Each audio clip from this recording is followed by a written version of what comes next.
Do you see what I see?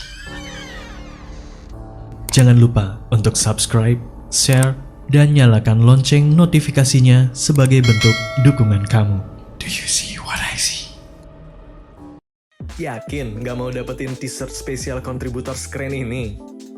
Selain cerita kamu bisa didengarkan oleh jutaan telinga, kamu juga bisa dapetin t-shirt keren ini hanya dengan mengirimkan cerita pengalaman horor kamu ke email podcast.ceritahoror@gmail.com. Kami tunggu.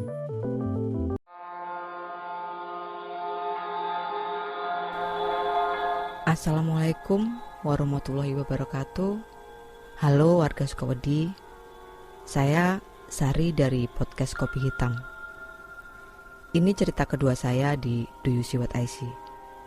Di cerita kedua ini, saya masih akan bercerita tentang kejadian-kejadian di dalam rumah kami. Kali ini bukan tentang poltergeist, melainkan tentang penampakan-penampakan penghuni lain yang sempat terlihat oleh kami.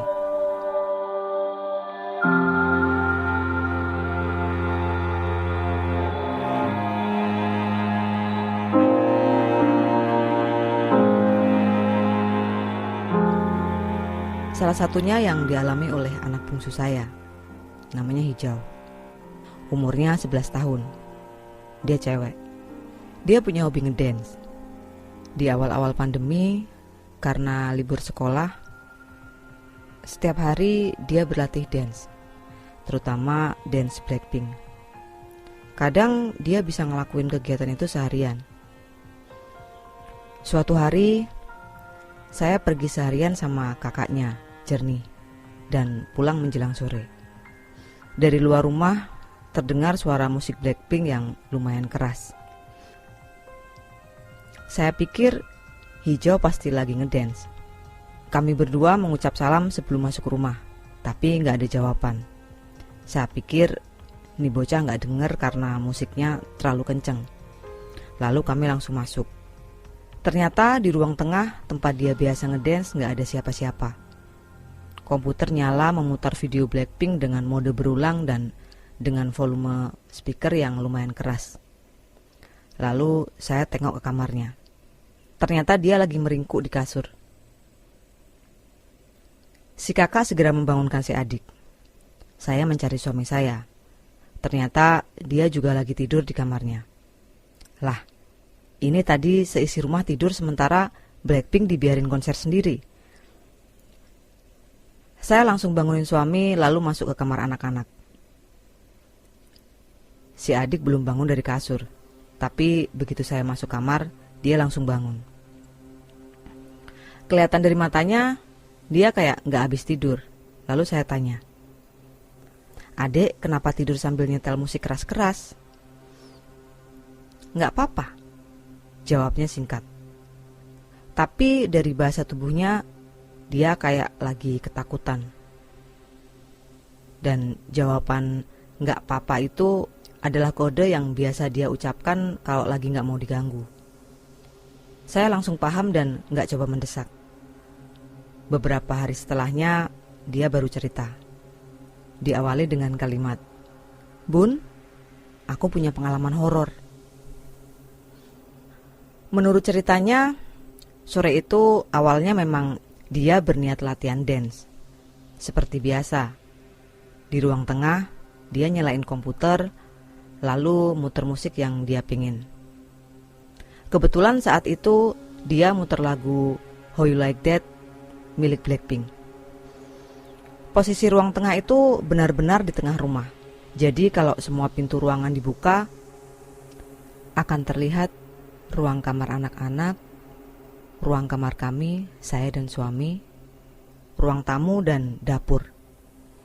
Karena saat itu di rumah cuma ada mereka berdua, Hijau dan ayahnya, si adik ngelarang ayahnya menutup pintu kamar. Mungkin dia takut. Maklum, rumah kami kan horor. Ayahnya tidur dengan kondisi pintu terbuka. Jadi pas si adik lagi ngedance, dia masih bisa melihat ayahnya. Begitu pikirnya. Pintu kamar kami itu ada gorden di bagian luar pintu. Gorden itu jarang saya tutup. Cuma saya buka setengah, lalu di bagian tengah saya kaitkan ke samping pintu. Dalam gerakan dance How You Like That itu ada gerakan berjalan setengah memutar. Nah, pada waktu si adik lagi ngelakuin gerakan memutar itu, dia ngeliat ada kepala yang mengintip dari balik gorden. Secara spontan, adik tersenyum malu ke arah kepala tersebut karena dia pikir ternyata sedari tadi ada yang menontonnya. Sambil tetap ngedance, dia melihat lagi ke arah gorden. Ternyata kepala itu udah gak ada. Setelah dia pikir lagi, kok kepalanya itu gak mirip kepala ayahnya. Menurutnya wajahnya cuma kelihatan separuh. Tapi walaupun cuma separuh, wajah itu sangat asing di mata si adik. Dia yakin itu bukan ayahnya. Lalu dia longok ke kamar kami. Ternyata ayahnya memang masih tidur dengan posisi yang tidak berubah seperti sebelum dia mulai ngedance. Berarti barusan itu kepala siapa? Spontan dia lari ke kamar ketakutan. Selesai bercerita, saya bilang ke dia, itu tandanya dance adik bagus. Sampai-sampai yang bukan manusia aja pengen nonton. Saya sengaja berkomentar konyol supaya dia gak takut lagi. Tapi sebenarnya saya belum yakin apakah itu memang penampakan atau suami saya yang mengerjai si adik. Lalu saya tanya ke suami. Dan menurut suami, dia memang benar-benar ketiduran sampai saya bangunkan. Kejadian penampakan yang lain dialami oleh suami saya dan saya sendiri. Ceritanya juga sudah di masa pandemi. Saat itu, suasana desa lagi panas pasca pilkades karena persoalan politik. Banyak fitnah yang beredar buat menjatuhkan satu sama lain. Persis kayak kata Tretan Muslim di YouTube Rewind. Bedanya kalau di kampung kami, selesai pilkades bukannya selesai malah makin panas. Itu berlangsung sekitar 2-3 bulan setelahnya. Nah, di masa-masa itu lagi musim hujan. Suatu malam, kebetulan malam itu malam Jumat, saya ke warung buat cari keperluan dapur buat masak besok. Jarak warung dari rumah gak jauh, cuman sekitaran 100 meter lah. Cuma jalannya berbelok. Warungnya ada di jalan utama, sementara rumah saya masuk gang. Belum selesai berbelanja, tiba-tiba turun hujan deras banget disertai petir. Karena saya gak bawa payung, si pemilik warung yang kebetulan masih saudara mengajak saya ngobrol di terasnya soal kondisi terkini di kampung kami sambil nunggu hujan reda. Gak lama kemudian, suaminya yang adalah kepala dusun keluar dan bergabung bersama kami. Kami asik mengobrol bertiga sampai gak terasa udah hampir tengah malam. Sebenarnya hujannya udah hampir berhenti, tinggal gerimis. Akhirnya sekitar 11:30 saya nekat pulang. Lalu saya dipinjami payung. Lah, kenapa gak dari tadi, pikir saya. Suasana jalan sepi banget. Gak ada satupun manusia yang saya lihat di jalan malam itu. Sampai rumah, pintu rumah saya terbuka. Saya kaget dan cepat-cepat masuk. Ternyata suami menunggu di ruang tamu sambil mainan HP. Saya tanya, kenapa jam segini pintunya gak ditutup? Jawaban dia lumayan bikin saya kaget. Ayah sengaja nunggu bunda, takut bunda kenapa-napa. Soalnya tadi ada kejadian aneh. Loh, emangnya ada apa? Jadi menurut suami saya, sebenarnya setelah hujan itu dia ketiduran di kamar. Lalu kebangun pas ada suara petir. Dia lihat saya gak ada di rumah, berarti belum pulang dari warung.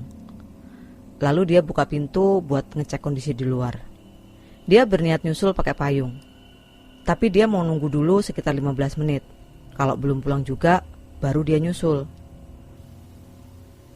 Suami saya menunggu di ruang tamu sambil mainan HP.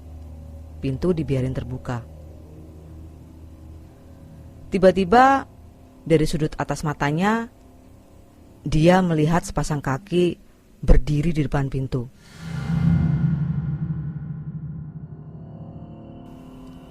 Dia pikir itu saya. Ditunggu beberapa detik, kaki tersebut gak masuk rumah. Lalu suami saya mendongak. Mau tanya, kenapa gak segera masuk? Pas dia mendongak, ternyata itu bukan saya. Dan juga bukan siapa-siapa. Itu cuma sepasang kaki, tanpa badan. Suami saya kaget, tapi dia gak teriak. Tapi walaupun gak ngelakuin apa-apa, ekspresi orang kaget itu selalu ada gerakan mendadak. Minimal mata melotot. Dengan ekspresi kaget suami saya itu, si kaki ini juga seperti kaget, lalu hilang gitu aja. Lalu suami saya berlari ke arah pintu keluar, bermaksud mengejar kaki tersebut. Tapi tetap aja gak ada. Dan dia sengaja menunggu di depan pintu buat berjaga-jaga, siapa tahu kaki itu datang lagi. Menurut suami, sepasang kaki itu seperti kaki manusia pada umumnya, kaki laki-laki. Tapi dari lutut ke atas gak ada. Jadi cuma sebatas lutut ke bawah. Dan suami meyakinkan kalau sepasang kaki itu menapak lantai, bukan melayang seperti hantu di cerita-cerita yang sering kita dengar. Wah, malam Jumat, tengah malam, gerimis, sepi. Dengar cerita kayak gitu, saya takut dong. Tapi beda lagi reaksi suami saya. Dia malah curiga kalau si kaki itu adalah seorang penganut ilmu hitam yang berniat buruk sama keluarga kami. Maklumlah, saat itu kan suasana kampung lagi panas. Dan saya termasuk anggota keluarga salah 2 dari 3 pihak yang berselisih. Jadi kesini saudara, kesana saudara. Tapi saya sendiri gak percaya ada orang yang segitunya mau mencelakai saya. Alasan pertama, karena ibarat sinetron, saya itu cuma pemeran figuran. Bukan, tapi background pemandangan. Alasan kedua, ini tuh Lampung. Dunia perdukunan kurang populer di sini. Tapi menurut suami, ya karena justru di Lampung ini, makanya ilmunya nanggung. Bisa ngilang tapi cuma separuh badan. Menurut saya, ini analisa yang menggelikan. Perdebatan gak jelas dari 2 orang yang sama-sama awam dalam dunia mistis itu akhirnya bikin saya gak yakin dengan cerita suami saya sendiri. Jangan-jangan suami saya halu. Sekitar sebulan kemudian, akhirnya saya percaya dengan cerita suami saya, karena saya mengalaminya sendiri. Saya nggak ingat itu malam apa, tapi malam itu sama, hujan deras disertai petir dari setelah maghrib. Kami sekeluarga bersantai di dalam rumah. Kedua putri saya dan suami saya ada di ruang tengah dengan kesibukan masing-masing. Cuma saya yang ada di ruang tamu, dengan posisi duduk di lantai di dekat pintu keluar. Karena kondisi hujan, suasana dusun sepi banget. Nggak ada satupun kelihatan ada motor lewat di depan rumah. Oh iya, kami punya seekor anjing. Namanya Zela. Ya, anjing kampung biasa buat jaga rumah. Warnanya coklat agak muda, kayak warna kulit. Dia itu takut banget sama suara keras kayak petir atau petasan. Biasanya kalau lagi ketakutan, dia nangis dan maunya deket sama majikannya, atau minimal melihat. Kalau posisi kami di dalam rumah dan dia di luar, dia bakal menggaruk-garuk pintu sampai pintu rumah kami rusak berkali-kali. Malam itu karena banyak petir, saya biarkan dia naik ke teras dan pintu saya biarkan terbuka. Saya mainan HP di ruang tamu memang sengaja, supaya dia bisa melihat saya. Dia duduk di depan pintu keluar dengan posisi badan di teras, tapi kepalanya ditopangkan ke atas lantai ruang tamu yang posisinya sedikit lebih tinggi dari teras. Pas lagi asik-asiknya main HP, tiba-tiba dari ekor mata saya melihat sesuatu berwarna coklat yang berjalan masuk ke dalam rumah. Saya pikir itu anjing. Saya mendongak sambil bersiap mengeluarkan suara membentak. Suara saya nggak jadi keluar waktu tahu kalau yang berjalan masuk rumah itu bukan anjing, tapi sepasang kaki yang warnanya memang mirip warna bulu anjing kami. Jantung saya rasanya mau lompat keluar. Astagfirullahaladzim, kaget. Setengah mati saya berusaha tenang. Saya doktrin paksa pikiran saya. Itu cuma kaki, cuma kaki. Di mana seramnya kaki? Tapi doktrin tersebut belum bisa meredakan deg-degan saya. Kaki itu melangkah pelan menuju ruang tengah. Kiri, kanan, kiri, kanan, bergantian. Dari telapak kaki ke atas terlihat jelas wujudnya, tapi sampai di lutut ke atas transparan.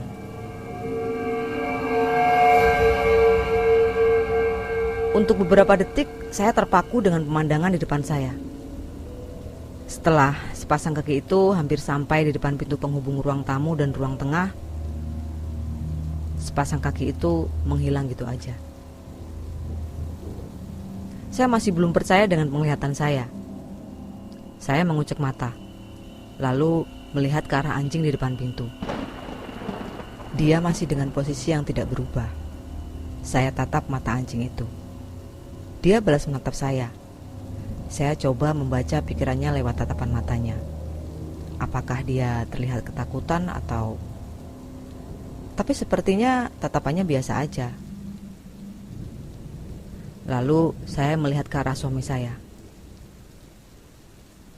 Karena ngerasa diperhatikan, suami menoleh ke arah saya. Tapi cuma sebentar. Habis itu kembali dengan kesibukannya. Saya perhatikan kedua anak saya, mereka juga masih asik dengan pegangan masing-masing. Sepertinya mereka bertiga gak ngelihat apa yang saya lihat. Lalu saya kembali bermain HP. Walaupun kali ini cuma pura-pura. Sebenarnya pikiran saya belum bisa lepas dari kejadian yang barusan terjadi.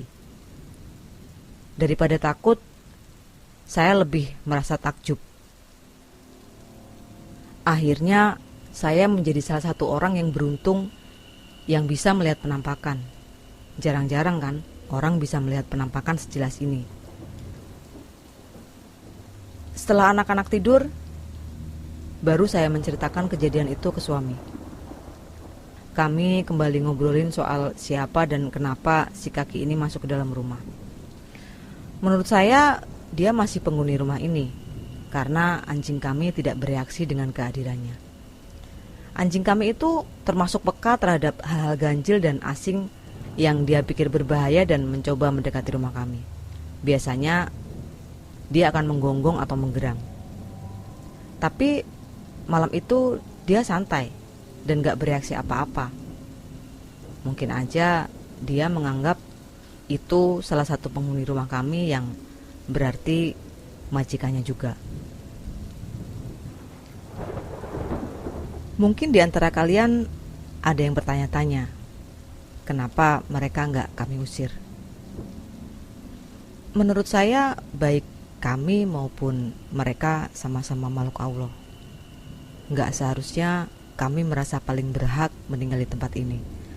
Meskipun sebagai manusia, kita ini makhluk paling sempurna. Coba, semisal kita lagi di halte bersama orang disabilitas. Apa iya kita mau mengusir mereka karena alasan kita merasa lebih sempurna? Selama tidak saling mengganggu ya, mari tinggal bersama di bumi yang makin sempit ini. Cukup segitu dulu cerita dari saya. Terima kasih sudah mendengarkan sampai selesai. Dan bagi yang ingin mendengarkan saya bercerita tentang cerita-cerita yang lain, jangan lupa mampir di channel saya, Podcast Kopi Hitam. Wassalamualaikum warahmatullahi wabarakatuh.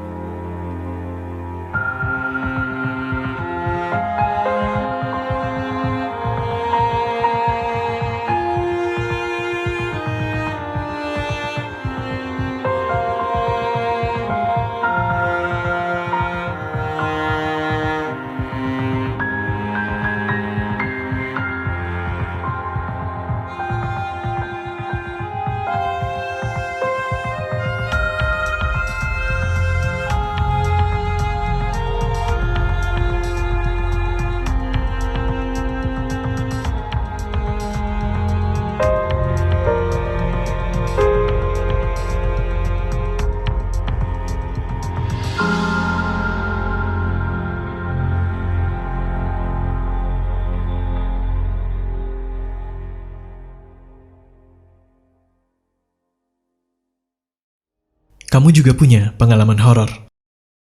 Kirim cerita kamu ke alamat berikut.